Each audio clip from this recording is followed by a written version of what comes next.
ओम शांति। हमारे आज का विषय है मनस्थिति। हमारे जीवन क्षेत्र में हमारी मानसिक स्थिति कैसी रहती है, इसका बहुत महत्व है। हमारे जीवन का कोई भी क्षेत्र हो, चाहे प्रोफेशन या किसी से संपर्क में आते हैं, चाहे कार्य व्यवहार में आते, हमारी मानसिक स्थिति कैसी रहती है, इसका हमारी कार्यशैली पर बहुत प्रभाव पड़ता है। यदि हमारी स्थिति अच्छी है तो हम हर कार्य बहुत कुशलता से कर सकेंगे। हमारा आसपास का वातावरण भी बहुत अच्छा बना रहेगा। आपस में हमारे हेल्दी रिलेशंस रहेंगे। इससे हमारा कार्य भी बहुत सफलता से पूर्ण हो जाता है। अभी प्रॉब्लम्स तो हमारे कार्य क्षेत्र में आएंगी ही, लेकिन अगर हमारी अवस्था स्थिर है, मनस्थिति स्थिर है, तो हम कार्य को बहुत सहजता से कर सकेंगे और प्रॉब्लम्स को सॉल्व करने में हमें आसानी होगी। इससे हम डिस्टर्ब नहीं होंगे और मानसिक प्रॉब्लम्स भी इसके कारण स्वतः ही सॉल्व हो जाएंगे। अब अगर हम ये समझ लें कि हमारे जीवन में किस किस तरह की प्रॉब्लम्स आएंगी और उनको अगर हम कुछ कैटेगराइज कर लें तो उनका समाधान भी आसान हो जाएगा। जीवन में आने वाली प्रॉब्लम्स को हम कुछ इस तरह से कैटेगराइज कर सकते हैं। तो पहली बात, फिजिकल प्रॉब्लम्स यानी शारीरिक समस्याएं।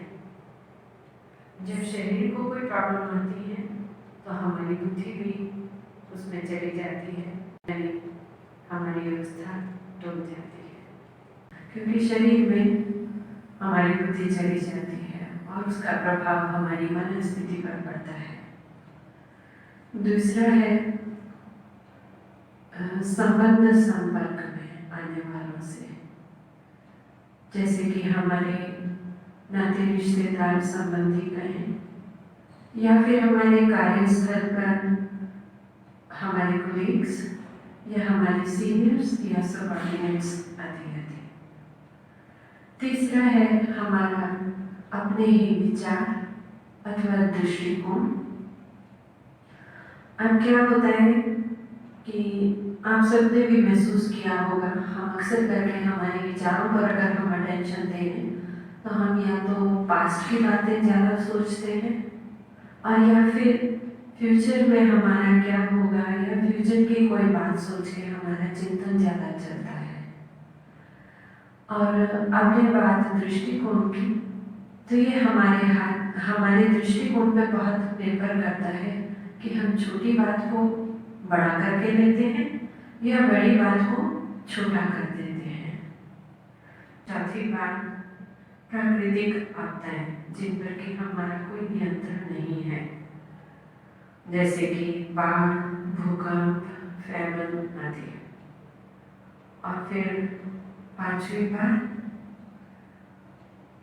कोई आकस्मिक घटनाएं, जैसे कि निकट संबंधी की मृत्यु अथवा कोई बड़ी बीमारी का उसके साथ आ जाना या हमारे खुद के साथ कोई बड़ी बीमारी का घट जाना, तो इसमें भी हमारी मनस्थिति अस्थिर हो जाती है।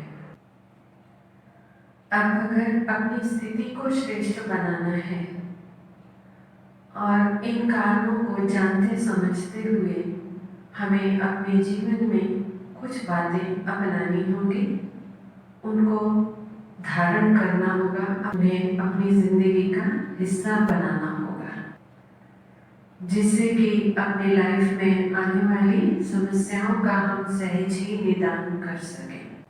अब अगर समाधान की ओर चले तो पहली बात,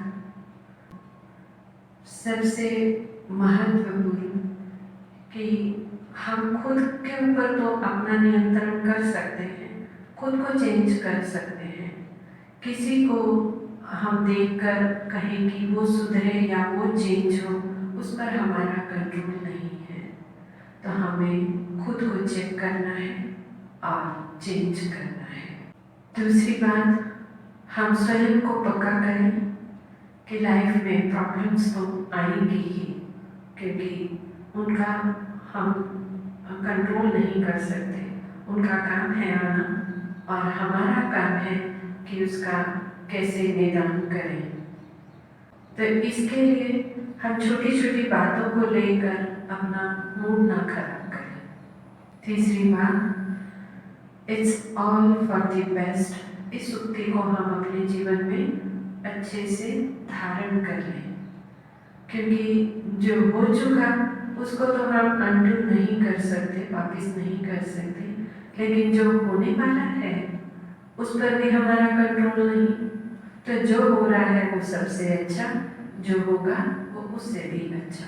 तो इस बात को हम अच्छी तरह अपने मन बुद्धि में बिठा लें तो हमारी मनस्थिति भी हमारे कंट्रोल में रहेगी और इससे हमारी आंतरिक शक्तियाँ कहें या हमारी एनर्जी भी वेस्ट नहीं होगी। फिर चौथी बात, हम सदा दूसरों को सम्मान दें, रिगार्ड दें, चाहे छोटा हो चाहे बड़ा, और खुद भी सम्मान में रहे, इससे भी हमारी स्थिति अच्छी रहेगी। पांचवी बात, मेंटेन योर सेल्फ एस्टीम, सदा सम्मान में रहे, इससे हम हल्के रहेंगे और स्वयं के प्रति भी हमारा दृष्टिकोण सम्मानजनक रहेगा। छठी बात, दूसरों से हम अपेक्षाएं न रखें, क्योंकि क्या होता है जब हम किसी से कुछ चाहना रखते हैं, एक्सपेक्टेशंस रखते हैं, वो पूरी ना हो तो हमें अच्छा नहीं लगता और हमारी मनस्थिति भी खराब होती है, कई विचार चलने लगते हैं। सातवीं बात, हमेशा सकारात्मक चिंतन रखें, नकारात्मक सोच त्याग दें। अगली बात, ईर्ष्या द्वेष से मुक्त रहें। क्या होता है कि अक्सर करके देखा गया कार्यस्थल पर कोई कलीग की सफलता को देखकर या अपने साथियों की उन्नति को देखकर हम ईर्ष्या या द्वेष की भावना में आ जाते हैं। यहाँ तक कि पड़ोसी भी एक दूसरे पड़ोसी की उन्नति को देखकर या आगे बढ़ता देखकर उनमें भी ईर्ष्या द्वेष की भावना आ जाती है। तो इस तरह की भावनाओं से हमें खुद को मुक्त रखना है ताकि हमारी मन बुद्धि स्थिर रहे। नवीं बात, अपने जीवन में सरलता, सच्चाई और सफाई के गुण को अपनाएं। इससे हमें दूसरों से भी स्नेह और सहयोग सहजता से मिलता है और हमारे कार्य में भी सहजता से सफलता मिलती है। 10वीं बात, किसी ने कुछ कहा जिसमें कोई सच्चाई नहीं है या हमारे प्रति गलत कहा, उसमें सच्चाई नहीं है, तो जस्ट डोंट बॉदर, उसको अधिक महत्व ना दें, क्योंकि जब उसमें सच्चाई है ही नहीं ना तो उसके लिए परेशान क्यों होना। इस संदर्भ में महात्मा बुद्ध की एक बात याद आती है। एक बारी महात्मा बुद्ध किसी गांव में ठहरे हुए थे और एक बड़े पेड़ के नीचे अपने शिष्यों के साथ वे बैठे हुए थे कि इतने में एक व्यक्ति आता है और आते ही महात्मा बुद्ध को अनाप शनाप कुछ अपशब्द बोलने लगता है। तो इतने में उनका शिष्य भी उठता है कि मैं कुछ बोलूं उसको, तो महात्मा बुद्ध इशारे से उसे भी रोक देते हैं। वो व्यक्ति जब बोल बोल के थक जाता है तब उसे समझ में आता है कि मैंने इतना कुछ कहा फिर भी ये कैसे व्यक्ति हैं महात्मा बुद्ध जो कुछ भी नहीं बोला, यहाँ तक कि शिष्य को भी रोक दिया। तो फिर वो शांत होके उनसे बोलता है महात्मा बुद्ध से कि आपसे मैं एक प्रश्न पूछूं? तो कहते हैं हाँ पूछो। तो बोलता है कि मैंने इतना कुछ आपको बोला, आपने मुझे उसका एक भी जवाब पलट के नहीं दिया और वैसे ही शांत मुद्रा में बैठे हैं, और यहाँ तक कि शिष्य को भी आपने बोलने से मना कर दिया। तो इसका कारण क्या है? महात्मा बुद्ध वही शांत अवस्था में इधर उधर देखा और पास में कुछ कंकड़ पड़े थे, उन्होंने मुट्ठी में उठाए और उस व्यक्ति को कहा, ये लो। तो वो व्यक्ति ने मना कर दिया, स्वीकार नहीं किया कि आपसे मैं ये पत्थर क्यों लूँ, आप तो मेरे को मेरी बात का जवाब दीजिए ना।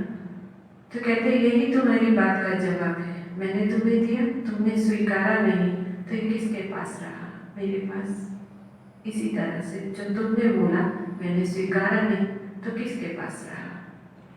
तो व्यक्ति उनके चरणों में पड़ गया। अभी एक बहुत ही अहम और इम्पोर्टेंट बात कि अपने रोज की जीवन शैली में 10 मिनट 15 मिनट अपने लिए निकालें, जिसमें स्व चिंतन करें, स्व से बातें करें और परमात्मा चिंतन करें। इससे हमें परमात्मा से शक्तियाँ मिलेंगी और हमारी आंतरिक शक्तियों में बढ़ोतरी होगी और हमारी स्थिति भी स्थिर और ऊंची बनाने में इससे मदद मिलेगी। और अंत में एक और अहम बात कि लाइफ में कुछ भी हो जाए, बुद्धि में रहे मेरी स्थिति मेरी है, इस पर मेरा खुद का नियंत्रण है। इस अवेयरनेस से हमें अपने आप को स्थिर रखना है। तो इस संदर्भ में एक और बात आपको सुनाना चाहूँगी। एक बार एक व्यक्ति, अमीर व्यक्ति, जो कि 70-75 साल की उम्र का होगा, अकेला रहता था और उसके साथ उसका नौकर रहता था। सब लोग उसको आदर से मिर्ज़ा साहिब कह के पुकारते थे और उनका रूटीन था कि हर रोज़ शाम को वो पास के बगीचे में जाते थे और पूरा अप टू डेट होकर, तुर्रेदार टोपी, आँख पे गोल चश्मा, अचकन और टाइट पायजामा और चरमराती हुई चमड़े की जूती और हाथ में छड़ी लहराते हुए वे जाया करते थे। तो आज भी रोज़ की तरह वो गए और बगीचे में टहल रहे थे कि इतने में उनका नौकर भागा भागा आया और पुकारने लगा, मिर्ज़ा साहब, आपके घर में आग लगी है।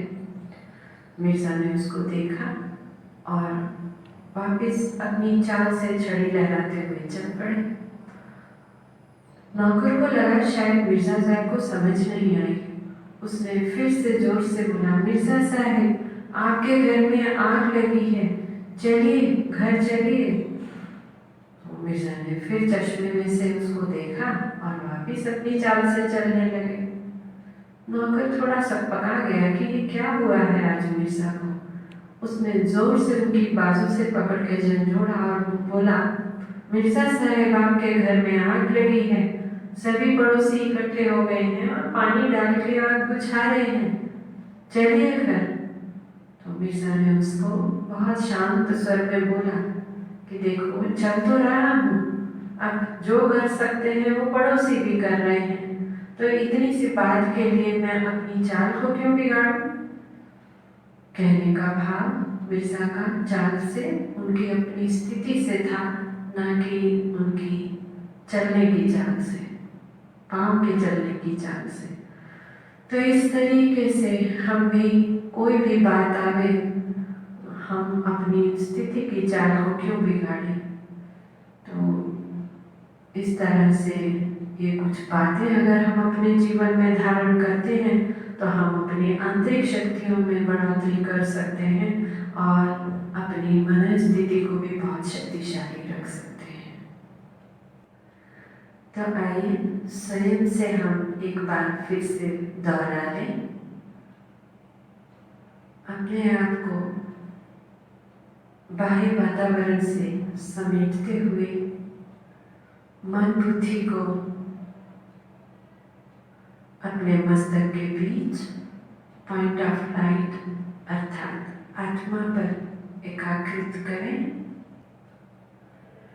मैं मन बुद्धि से एकदम स्थिर आत्मा हूँ, शक्तिशाली और सशक्त आत्मा हूँ। परिस्थिति के प्रभाव में ना आकर उसको बदलने वाले व स्व परिवर्तन से सर्व को परिवर्तन करने वाली आत्मा हूँ। मैं आत्मा मन बुद्धि की मालिक हूँ और इसी सकारात्मक सोच को रखते हुए इस सृष्टि के मंच पर अपना श्रेष्ठ रोल प्ले करने वाली आत्मा हूँ। और यही सोच रखते हुए मैं फिर से अपने मस्तक के बीच स्थित होती हूँ व स्थिर होती हूँ। और शांति शांति शांति।